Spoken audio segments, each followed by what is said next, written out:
Good morning तपाईहरुलाई।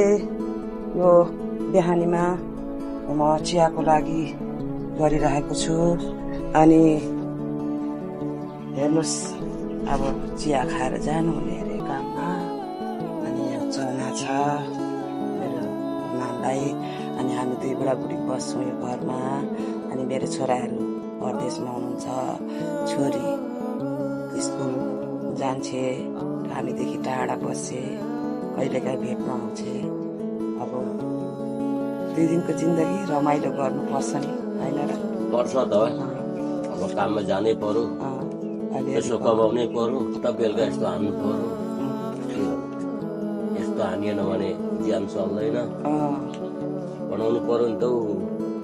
गाह्रो छ जिन्दगी। अब चिया खानु पर्यो, चिनी चर्को भएछ। चिनी चर्को भयो अरे, चिनी चाहिँ लागेन भन्नुभएको होला। ल त अब सानो सानो भिडियो हाल्दै गरौँला, रमाइलो गरौँला। 2 दिनको जिन्दगी होइन, 2 दिनको जिन्दगी हो, रमाइलो गर्नुपर्छ।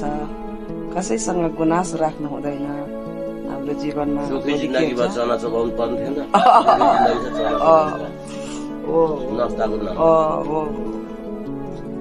ल त